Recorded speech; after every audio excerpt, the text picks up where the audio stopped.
Hello, welcome to my new channel on the frankly heavy topic of religious trauma.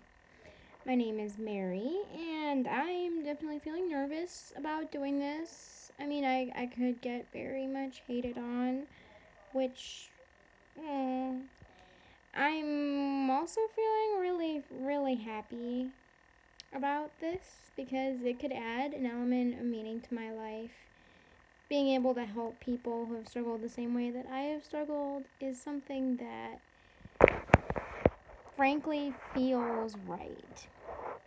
I am 18 years old and I just graduated high school in May of 2020. It is currently August of 2020, so yeah, I just graduated. I grew up in the Catholic Church. My mother grew up Catholic. She's a cradle Catholic, which means that her parents raised her Catholic. My father was raised Catholic as well. He ended up converting with his father to the Episcopalian Church with his siblings. I don't have COVID, don't worry. I don't think. My father is a very conservative man. Both my parents are very conservative. My mother less so, but compared to some people I've met, she's pretty conservative herself. Um my father ended up coming back to the Episcopalian church or Catholic church. It's like almost midnight. Forgive me. I've been trying to take this video for like an hour now. And I was homeschooled for the entirety of my K through 12 years. I might end up talking more about homeschooling, just my experiences, what it was like, a lot of the misconceptions people have about us as homeschoolers, and also some of the things that people got right. There has been harm that has been caused by homeschooling.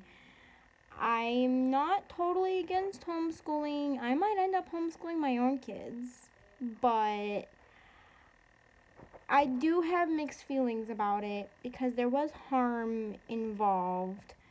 I think if you do it the right way, it could be a good thing, especially since like so many people are homeschooling right now cuz coronavirus 2020, the world's ending. I honestly wonder how future people will look at this video. Will it be 2021 and everything is magically better, or will this video not exist 5 years from now because the world ended? I don't really know, obviously. I I do want this channel to be a safe place for people deconstructing their faith and healing from religious trauma and other forms of trauma too, if they are present. Religious trauma can be pretty complex. There is often other forms of abuse involved, such as physical, emotional, and sexual abuse. I have not personally been involved in sexual abuse in any manner. I was not, like, ever raped.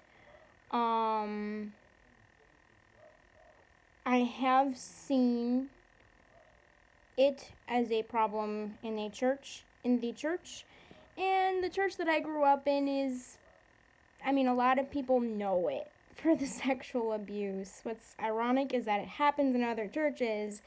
They just focus in on our church, probably because we're like super hierarchical and it's kind of a big collective church, whereas most other churches aren't as institutionalized, I guess is the best word for it. My intention is to make people feel less alone, because one of the worst parts about this trauma is that there is a ton of loneliness involved. So I will discuss some of my trauma as is needed and as I feel ready to, because I'm still healing myself. If hearing people if hearing people talk about trauma of any sort triggers you, I would do best to avoid those videos. I will put trigger warnings up. I don't know if I mentioned that. Like I said, it's really late. I may have forgotten that I mentioned it. But I will put trigger warnings in front of my videos if I ever talk about a topic that is potentially triggering towards other people. For those of you who are new to trigger warnings, the reason why we do trigger warnings is to warn people ahead of time that there might be content that might be triggering to them. And when I say triggered, I've heard some people say it like it's upset, like, oh, that person's so triggered, like, oh, they're just like kind of angry, like, no, that's called being angry, not being triggered. Being triggered is like when you're having a full-blown panic attack.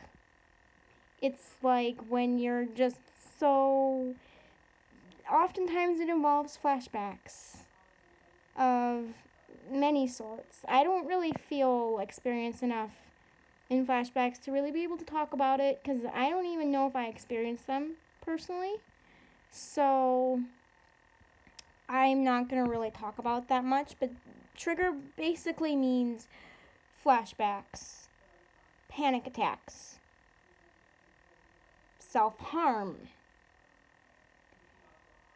That's why we do trigger warnings, because we want to care for other people's emotional well-being, and we don't want to hurt people who might be struggling with the topic that we are currently discussing.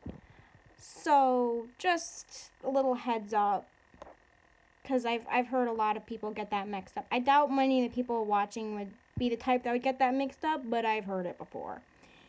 So my hope is that this channel helps both myself and the people that most desperately need this channel, because it is something that is desperately needed. The worst thing about this form of trauma is that it is communal in nature, which means that when people misunderstand you, when you're hurting inside, it's often the community against you, you against the community, and that's hard. It's hard when your community doesn't match up with you, whether it be because you're LGBT and your community is not accepting of people who are LGBT, or, you know, even if you are just doubting or questioning your faith for whatever reason, whether it be something that was kind of always in the back of your head, or if something kind of threw you in the middle of your doubts and your questions, and that is always something that makes you feel, in my experience, it made me feel like I was going crazy. It's not easy. It's not easy at all. People often understand trauma in the context of war and genocide and domestic violence and stuff like that. I will hear people say, like, oh, well, car accidents are also traumatic, as well as being like watching like somebody get hurt, like, you know what I mean, like, I don't know how to phrase it. Anyways, that's kind of a thing. Anyways, I am not a mental health professional. Any mental health advice that I give should be taken with a grain of salt. I might end up going into taking a psychology major in college. I'm hoping to be able to go to college when I'm 19, so next fall, August 2021. When I go to college, I would kind of like to do therapy for people who are struggling with the same things that I'm struggling with, especially religion, and maybe I'll do some stuff for neurodivergent individuals too, because I have ADHD, and suspects I might have autism. I'm not really sure. Someone who's a little bit more experienced. That's kind of something that I'm kind of, I don't know about. But while I would take my own words with a grain of salt, I hope I can be helpful towards people who are really struggling. Some of my videos might have comments turned off due to the private nature of what I may be speaking about. I may be talking about some extremely vulnerable parts of myself. I might get really, really real. I might break down in tears on camera. I don't really want to get flamed for doing stuff like that. I'm not, I don't know when I'm going to do that. If I'm going to do that, I might not end up doing that at all. But if I do, comments will be turned off. Just so you guys know.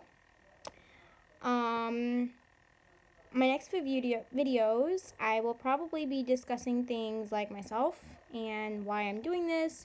What is religious trauma? What is spiritual abuse? What are some signs you might be involved in a toxic spiritual, religious kind of community?